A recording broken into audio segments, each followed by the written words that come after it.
Hello students, in the last video we have discussed features of sole proprietorship. Now in this video we will discuss merits and limitations of sole proprietorship, and the first point here for merit is that quick decision making.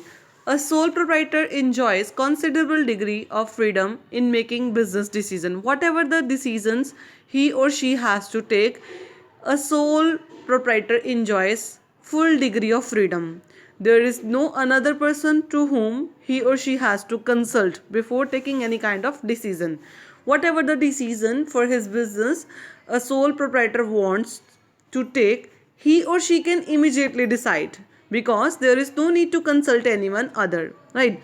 So decision making is prompt means quickly, because there is no need to consult others, किसी और को consult करने की ज़रूरत नहीं होती है. This may lead to timely capitalisation of market opportunities. Whatever the market opportunities are there, वो उसको इमीडिएटली कैपिटलाइज कर सकता है, उसका बेनिफिट ले सकता है. Second point is confidentiality of information. Confidential means keeping secret. तो यहाँ पे मैं आपको कंपेयर करना चाहती हूँ इस पॉइंट को. जो जॉइंट स्टॉक कंपनी है, जॉइंट स्टॉक कंपनी लास्ट में आएगा उसकी टर्न उसको डिस्कस करने की. उसमें क्या होता है, हमें अपने लॉ के अकॉर्डिंग बुक्स को पब्लिश करना पड़ता है, हम अपनी बुक्स ऑफ अकाउंट्स को पब्लिकली शो करना पड़ता है. पर यहाँ पे ऐसा कुछ नहीं है. Sole proprietor can keep all business information confidential and maintain secrecy. वो सीक्रेसी मेंटेन कर सकता है. He is not bound by law to publish accounts of business. Third point here is ease of formation and closure. ये आपका feature का point भी था और ये आपका एडवांटेजेस भी है सोल प्रोप्राइटर का. ease of formation and closure. Important merit of sole proprietorship is that possibility of entering into business with minimum legal formalities. business में enter करने के लिए बहुत रेयर, बहुत ही कम लीगल फॉर्मेलिटीज़ रिक्वायर्ड होती हैं. तो इसके लिए कोई भी सेपरेट लॉ नहीं बना हुआ सोल प्रोप्राइटरशिप बिजनेस को स्टार्ट करने का. तो soul trader, sole proprietor is the least regulated form of business. इसमें कोई खास रूल्स एंड रेगुलेशंस नहीं हैं. इजीली हम इसको स्टार्ट भी कर सकते हैं और ऑनर का मन अगर नहीं है तो उसको वो बिजनेस को बंद भी कर सकता है. Fourth point here is direct incentive. ये हमने उसमें भी पढ़ा था point. He is a sole risk bearer and recipient of all profits. यहाँ पे हमने डिस्कस किया था point sole risk bearer and recipient of profit. तो सेम पॉइंट यहाँ पे है डायरेक्ट इंसेंटिव. अब वो हमने फीचर बताया था, उसको हम मेरिट के फॉर्म में एक्सप्लेन कर रहे हैं. पॉइंट सेम है लेकिन फॉर्म एक्सप्लेन करने का फॉर्म अलग है. वो फीचर के फॉर्म में था, ये मेरिट के फॉर्म में, एडवांटेजेस की फॉर्म में. Sole proprietor directly gets the benefit of his efforts. जो भी वो एफर्ट्स लगा रहा है उसका सारे बेनिफिट्स इसको ही मिलेंगे. इसको अपने प्रॉफिट को शेयर नहीं करना पड़ेगा. लेकिन अगर इसको प्रॉफिट शेयर नहीं करना पड़ेगा तो इसके साथ लॉस भी कोई बेयर नहीं करना करेगा. लॉस भी इसका अपना ही होगा. वो इसका डिसएडवांटेज बन जाएगा कि अगर बिजनेस में बहुत ह्यूज लॉस आ जाते हैं, ह्यूज रिस्क अब होता है, तो इसके लिए साथ में शेयर करने वाला कोई नहीं है, उसको खुद को ही वो रिस्क लेना पड़ता है, राइट. तो लेकिन इसमें डायरेक्ट इंसेंटिव का इन्होंने क्या मतलब बताया, क्योंकि वो जो भी एफर्ट्स लगा रहे हैं, अगर हम पार्टनरशिप बिजनेस कर रहे हैं तो हमें ऐसा लगेगा कि मैं मेहनत कर रही हूँ और दूसरा पर्सन मेहनत नहीं कर रहा, तो प्रॉफिट हम मिलके ही बांटेंगे. तो उसमें इस तरह के पॉइंट्स आ जाते हैं. लेकिन इसमें ये चीज़ नहीं है. डायरेक्ट सेटिस्फेक्शन होगी, डायरेक्ट मैक्सिमम जो भी इंसेंटिव है सारा का सारा, जो भी वो हार्डवर्क कर रहा है उसका सारा बेनिफिट उसको खुद को ही मिलता है. Sense of accomplishment. एकम्प्लिशमेंट का मतलब होता है काम पूरा करना, काम फिनिश करना. तो क्योंकि उसने खुद ही करना है तो सारी की सारी रिस्पॉन्सिबिलिटी उसकी है. तो उसमें अपने आप में ये इनबिल्ट रिस्पॉन्सिबिलिटी क्रिएट हो जाती है कि उसने खुद ही सारा काम करना है, उसकी ही रिस्पॉन्सिबिलिटी है. If business is successful it contributes to self satisfaction of sole proprietor and create sense of accomplishment in him. उसमें ही ये फीलिंग आ जाती है कि मैंने ही ये काम खुद फिनिश किया और मैंने इसको सारा क्रेडिट उसको ही जाता है. नेक्स्ट हम डिस्कस करेंगे इसके लिमिटेशंस. लिमिटेशंस में पहला पॉइंट है लिमिटेड रिसोर्सेज. सोल प्रोप्राइटर के पास इतने ज़्यादा रिसोर्सेज नहीं होते.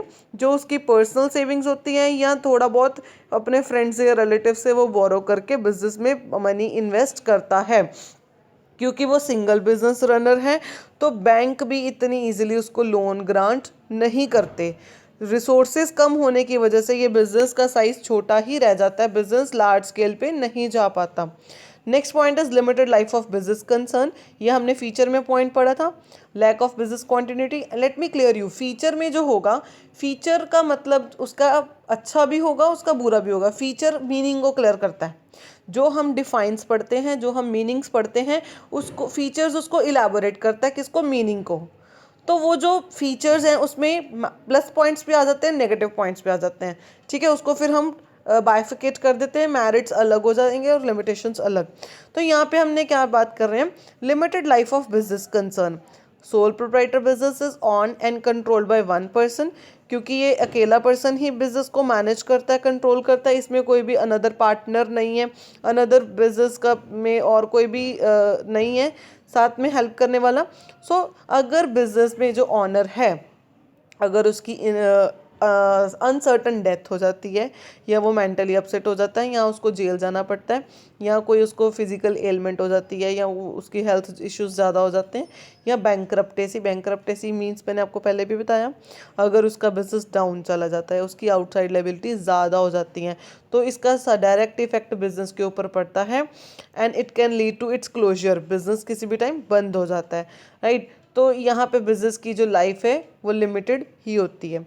अनलिमिटेड लाइबिलिटी का मतलब क्या है, अनलिमिटेड लाइबिलिटी की कोई लिमिट नहीं है। अगर बिजनेस के पास इतने एसेट्स नहीं है, लेकिन बिजनेस की आउटसाइड लाइबिलिटी ज़्यादा है, तो उसको पर्सनल एसेट्स में से देना पड़ेगा। उसके जो पर्सनल एसेट्स हैं वो बिजनेस की लाइबिलिटीज़ को पे ऑफ करने में जाएंगे। मैं यहाँ से रीड कर रही हूँ, लिसन केयरफुली।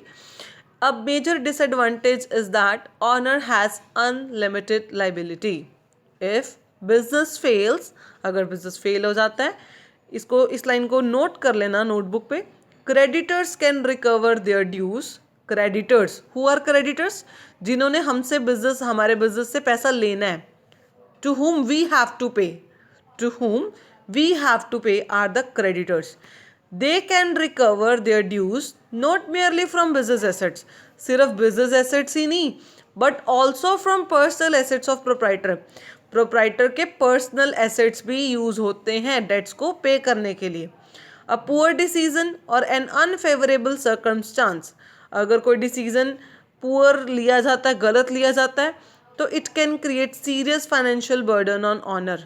अगर ऑनर कोई डिसीजन अच्छे से नहीं ले पाता, या उस टाइम पे उससे कोई गलती हो जाती है, तो उसके ऑनर के ऊपर फाइनेंशियल बर्डन आ सकता है, जिसकी वजह से सोल प्रोप्राइटरशिप में इतनी कैपेसिटी नहीं होती कि वो अपने बिजनेस को एक्सपैंड करे या और नई इनोवेशंस लेके आए। इसमें ये इसका डिसएडवांटेज है। And the last point of limitation is limited managerial ability. Limited managerial ability का मतलब यहाँ पे क्या है, एक जो सोल ट्रेडर है, सोल ऑनर है, उसने मैन्युफैक्चरिंग, अगर उसने सारे मैनेजरियल टास्क उसको अकेले को करने पड़ेंगे, फाइनेंस भी उसके हैंडल करना पड़ेगा, कहाँ से मटेरियल परचेज करना है, सेलिंग टेक्निक्स, फाइनेंस को मैनेज करना, ये सारी जो क्वालिटीज़ हैं वो एक ही पर्सन में होनी चाहिए। A person can not manage all the things individually. It is rare to find an individual who excels in all this area. It is rare to find an individual, ऐसा individual ढूंढना मुश्किल हो जाता है जो सारे एरियाज में expert हो। Thus, decision making may not be balanced in all cases. सारे केसेस में डिसीजन मेकिंग बैलेंस नहीं की जा सकती। Also due to limited resources, क्योंकि उसके पास इतने रिसोर्सेज भी नहीं होते कि वो एक टैलेंटेड एम्प्लॉयज़ को हायर कर सके, उनको एम्प्लॉय कर सके, उनको सैलरी पे रख सके, उसमें इतनी रिसोर्सेज भी उसके पास नहीं होते।